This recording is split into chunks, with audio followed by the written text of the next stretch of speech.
pemanfaatan aset terkait pembangunan pasar natar, fraksi Nasdem mendukung langkah pemerintah untuk segera menindaklanjuti serta memproses serah terima aset dari pemerintah pusat agar operasional dan pengelolaan distribusi dapat segera dioptimalkan melalui revisi peraturan daerah terkait.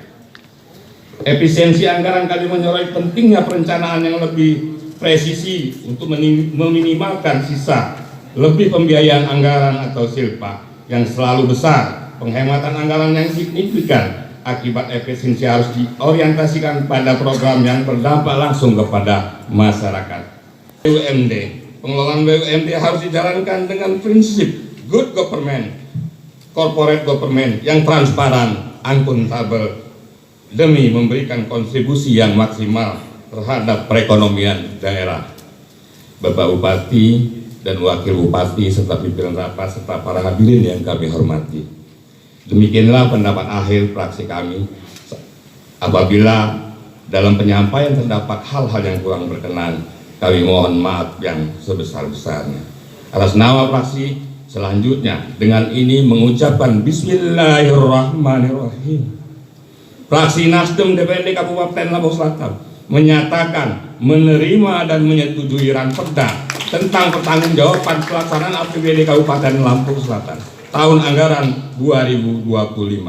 Atas perhatian dan kerjasama semua pihak, kami ucapkan terima kasih.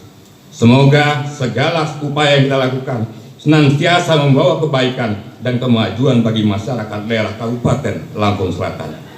Wabillahi taufiq wal hidayah. Wassalamualaikum warahmatullahi wabarakatuh. Lampung Selatan, 9 Juli 2026. Pimpinan fraksi Nasdem, Dewan Perwakilan Rakyat Daerah Kabupaten Lampung Selatan. Ketua M. Gilang Satria Riyandi SDMN, Sekretaris Polman Sinaga, fraksi Nasdem, cap dan ditandatangani.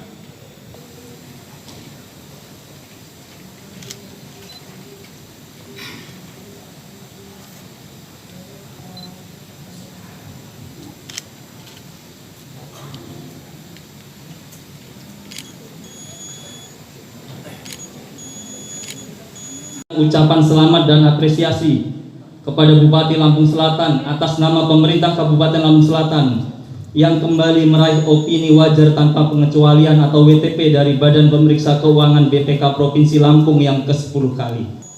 Bukan efektivitas program.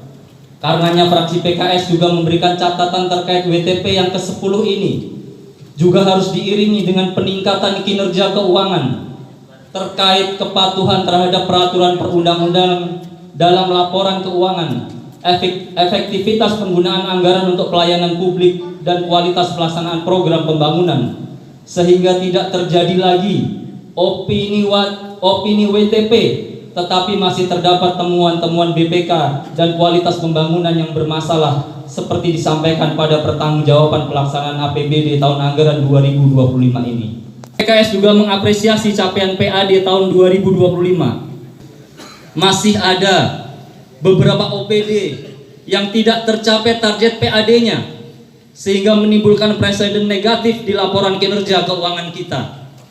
Catatan kami selama pembahasan di Badan Anggaran, hal tersebut terjadi dikarenakan: 1. Perencanaan potensi dan inovasi target PAD yang tidak baik.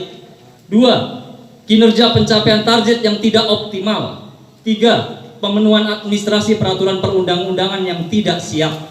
Maka di perencanaan APBD 2027 yang akan kita bahas mulai besok, TAPD dan OPD terkait harus bisa lebih optimal membuat perencanaan target PAD, kinerja pencapaian dan pemenuhan peraturan perundang-undangan yang berlaku. Catatan ketiga, fraksi PKS juga mencermati silpa APBD tahun 2025 dengan total sebesar 190.581.435.381 rupiah, dan hampir terjadi silpa di setiap organisasi perangkat daerah. Catatan kami, silpa tersebut terjadi karena: 1. Perencanaan yang buruk, yakni program dibuat tanpa perhitungan yang matang di awal, baik kegiatan dan waktu pelaksanaan, sehingga tidak bisa dieksekusi. 2.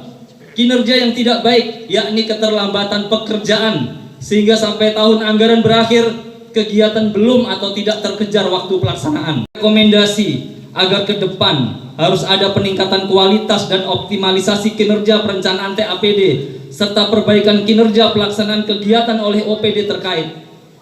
Fraksi PKS juga menekankan penggunaan silpa tahun anggaran 2025 untuk belanja APBD tahun 2026 ini dialokasikan tepat sasaran dan tepat waktu agar anggaran bisa terserap optimal dan efektif di tahun 2026 ini.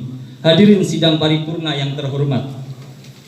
Keempat, sejalan dengan laporan Badan Anggaran, fraksi PKS juga mendorong adanya perbaikan anggaran kecamatan.